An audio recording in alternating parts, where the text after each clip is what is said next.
Hey guys, welcome back again sa aming YouTube channel ni Emma. So yun guys, kamusta kayo dyan? Kung saan man kayong sulok ng mundo ngayon. Wow. Sa lahat ng mga nanonood sa amin, maraming salamat po. Yes po. Thank you sa mga nagdaang linggo, buwano. Hindi na nga kami masyadong nakaka-reply talaga sa sobrang busy at daming ganap sa buhay. But thank you ulit po sa mga nakakasubaybay, nagsisend ng messages and naglalagay ng comments. Yes. And pasensya na rin guys, no? Sa mga message sa aming page, minsan hindi namin nare-reply kasi pares kaming may work ni Emma. So minsan nakikita namin siya gabi na, no?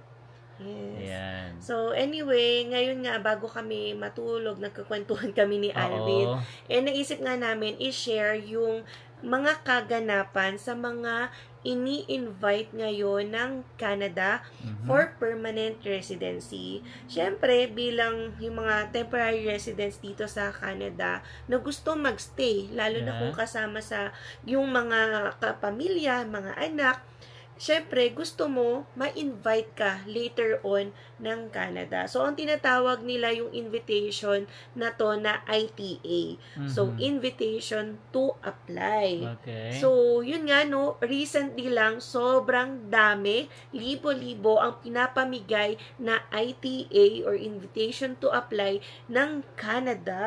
Wow. So, ang saswerte, nung mga na-invite, nung mga nakaraang araw ha, nung isang araw na-invite yung mga may profile under education category. Wow.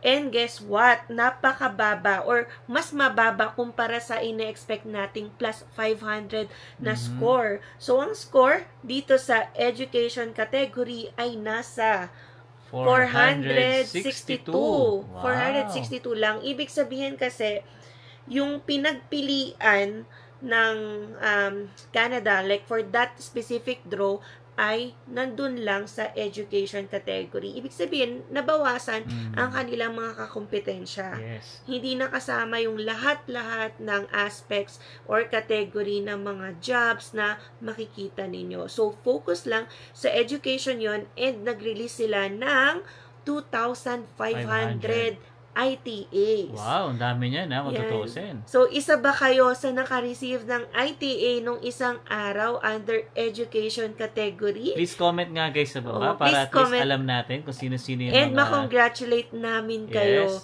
Kasi grabe din ng, alam niyo yun, yung pressure talaga, kung yung, lalo na sa papalapit, for example, na pag-expire ng permit.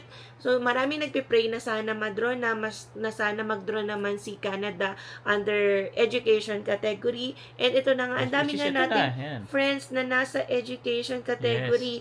So, hindi maliit na bilang yan ha. 2,500 yan. And, syempre, kung kahit 2,500 yan, i-multiply mo pa yan sa may asawa. What if ilan yung anak na dala? So, maraming mabe-benefit under that 2,500 ITAs.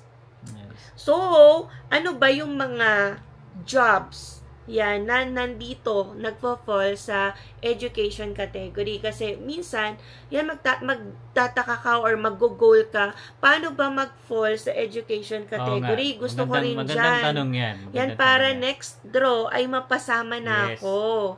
So, ito, yung mga roles na nasa education category, unang-una ay elementary and secondary school teacher assistant.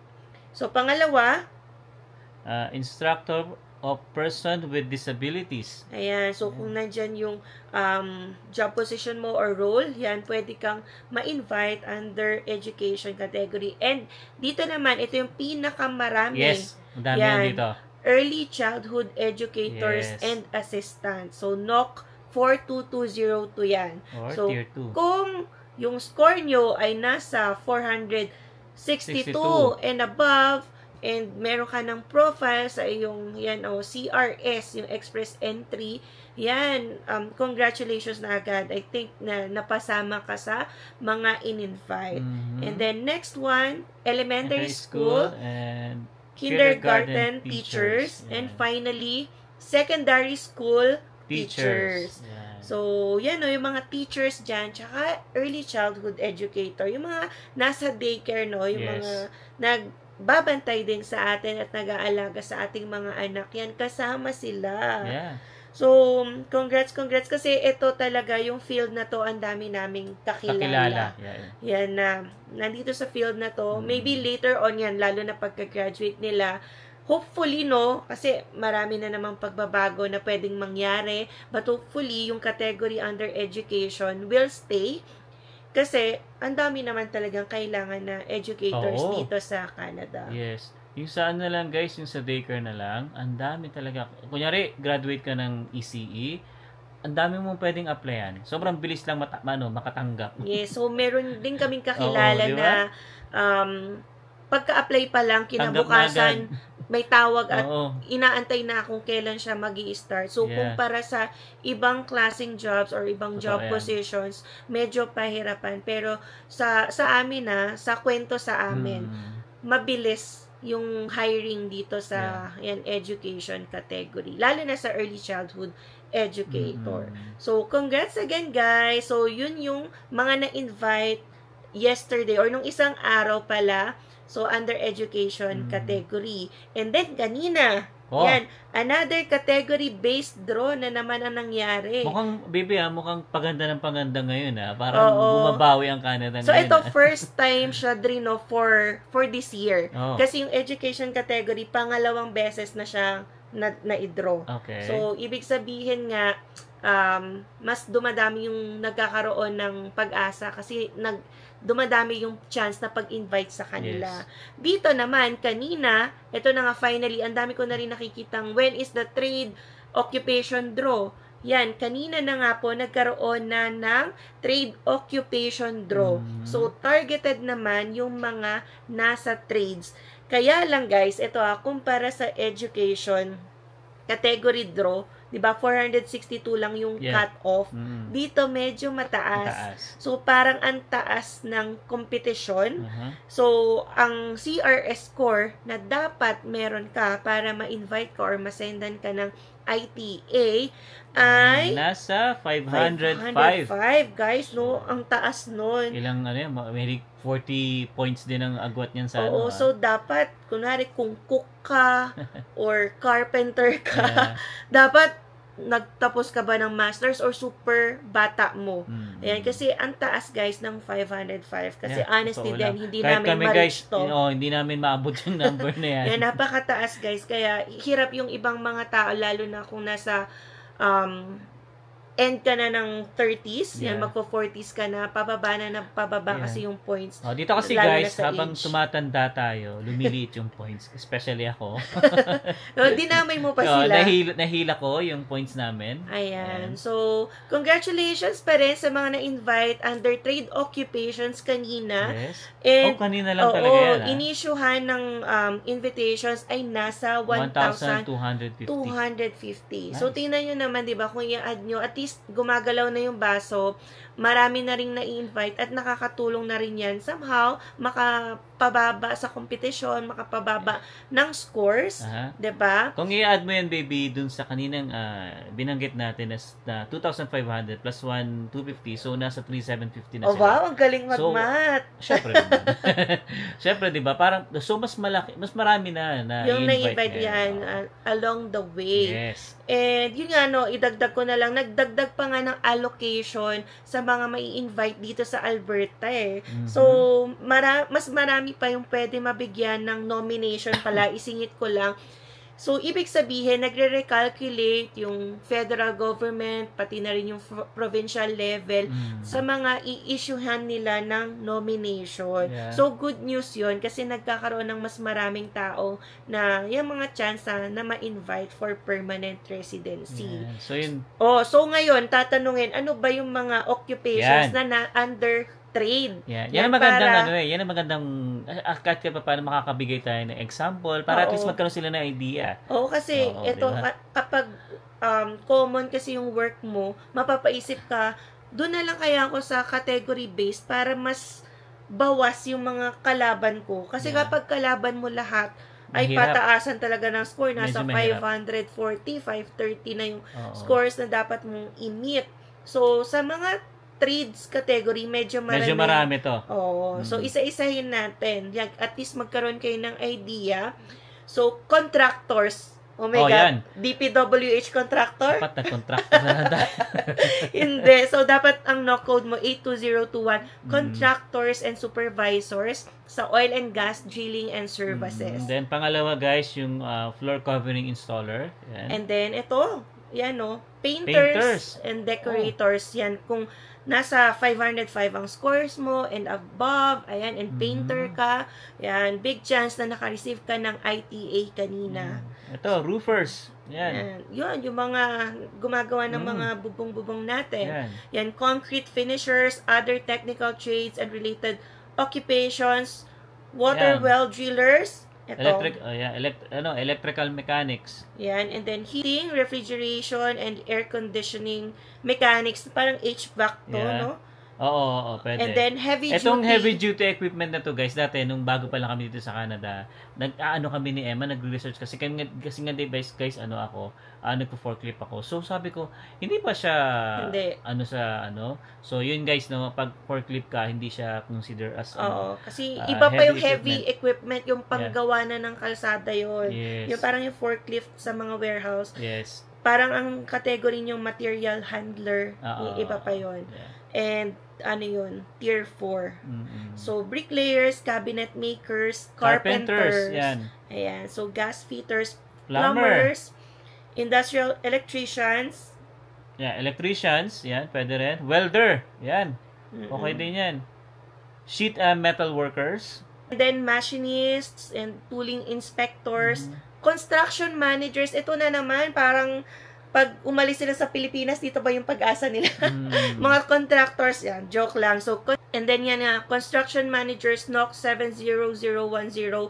Yan, pasok din yan sa trade occupation. And I think dito yung bulk. Baby, yan. May nabasa akong news, yung bulk na mga in-invite dito kasi ang taas nga ng CRS score na kailangan ay yung cooks. So, dati wala or hindi siya kasama sa trade occupation, pero ngayon sinama na ang cooks sa trade occupation. So, I think maraming cooks na na-invite under this category. At saka ito, construction estimators. Yan, parang related din yan sa engineering. Yeah, sa civil, mga nag-estimate. Ayan. So, congratulations guys, 1,250 yung na-invite dito. Pero alam nyo ba guys, aside sa education category, and then dito nga sa construction category, isa pa rin sa pinakamataas na ini-invite ang French category. So, last time din, nag-invite sila ng nasa 4,500 yan, na individuals. Grabe, so, talagang mas inaano nila yung French. No? Oo, kung titingnan mo, ang liit pala ng bilang para sa construction, ang liit ng bilang sa education, pero pag dating sa French, 4,500 agad. Kaya based nga sa computation natin kaya 3,750 lang. Tapos pagdating sa French 4,000. So yun, 'di ba? Makikita mo and yung mga bali-balita rin natin sa circle natin, sa mga friends natin at kakilala. Ang dami nag-aaral ngayon, guys, ng French kaya 'di ba, para rin magkaroon kayo ng another option and another boost sa inyong CRS score, why not try? Although, syempre, napakadaling sabihin na sa amin, no? Pero mahirap talaga. Mahirap daw talaga pero, yan, guys. Maganda, mag-reach out din kayo sa mga kakilala nyo na nag-uumpisa na sa journey ng pag-aaral ng French language. Kasi dito, mukhang sa category naman na to, hindi nila bibitawan. Kasi nga, di ba, ito yung yan talaga yung language, di ba, English tsaka French. Second language ng ano talaga. Oo, dito sa Canada. But mostly yung French sa Quebec yan. Quebec talaga yan, guys. Pero dito guys sa amin, dito lang sa amin kasi dito kami naka-base sa Alberta. Halos hindi naman talaga siya, guys, ginagamit. Oo, pero dun pag bibili ka sa mga store yun, may mga translation. Oo. Yeah. So, yun lang guys, no, para another option para sa inyo, makita nyo ano ba yung nagiging trend ngayon, sino-sino ba yung mga nai-invite ng Canada for permanent residency. So, nagfo-focus sila ngayon sa mga specific categories. Yan, nag-invite na rin ng healthcare, ilang beses na.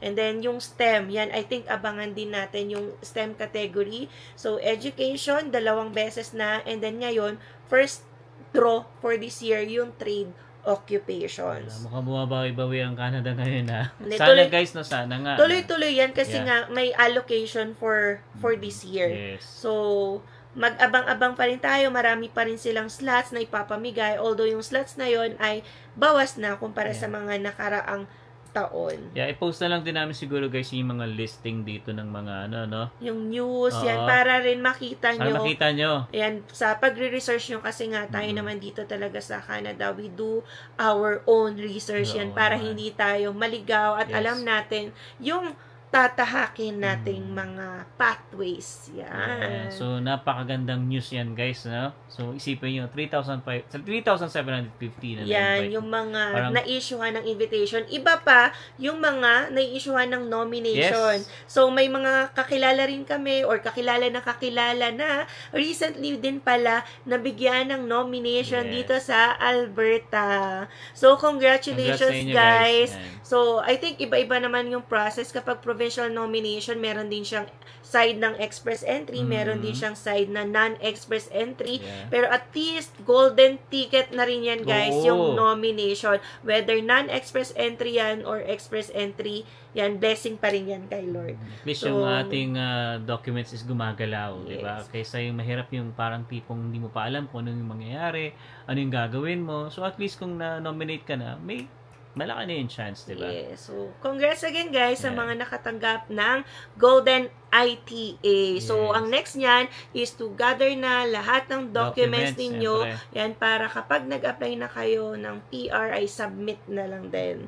So, good luck din sa process kasi along the way, pwede pa rin magkaroon ng like issue or problem along the way. Pero, syempre, dapat para maiwasan yon, mas okay na ngayon pa lang ihanda nyo na yung documents ninyo and i-ready nyo lang yung lahat ng explanation ninyo kung may kailangan i-explain para yan maintindihan ng officer na magre-review yung application. Siguro maybe banggitin na lang din natin, hindi na namin sasabihin yung name, siguro yung mga work nyo before dapat ilagay nyo lahat guys, no? Oo. So dapat wag kayong mamimiss. Oo. Consistent yung declaration nyo kasi kunwari nag-declare kayo ng like work experience sa student permit or PGWP application, dapat consistent yun. Na yun din yung i-declare nyo sa PR application. Kasi pag tagniin nila yan, titingnan nila kung may inconsistency, titingnan nila kung may na-miss ba kayo. Otherwise, kapag may na-miss or meron silang nakitang red flag along the way, you can be asked to explain. Bakit ganito, bakit ganyan. So, para din iwas yan sa mga ganong hassle or abala ay yan, ayusin na natin lahat ng documents, lalo na kung may, yun nga, ang goal na natin later on ay makapaghanap or makapag-antay ng issuance ng ITA. Basta guys, legit lang yung ilalagay natin, ano? Siyempre naman. Oo, kasi baka mamaya, di ba? Hindi natin masaya, di ba? Meron pa rin gumagawa ng yan, iba. Oo, minsan kasi kahit hindi mo intention misrepresent, kapag yung documents mo inconsistent, you can be flagged as yung nga nagmi-misrepresentation and can be banned in Canada for 5 years. Kaya napaka-importante yan, maging honest lang tayo guys. Yan. So, yun guys, no, abang-abang pa tayo ulit sa mga susunod na draws. Malay nyo, sunod-sunurin na to ng Canada. Baka ang sunod naman dyan, healthcare, and then provincial nomination, and then another one for French category. So, we will see. Yes. Yan. So, yun guys, I hope na nag-enjoy kayo sa vlog. And kung sa tingin nyo guys na nakatulong itong video na to, please give me a thumbs up. And syempre, don't forget na rin to hit the notification bell para mas updated kayo ng mga latest video namin ni Emma. Alright, so hanggang dito na lang. See you on the next one. Peace!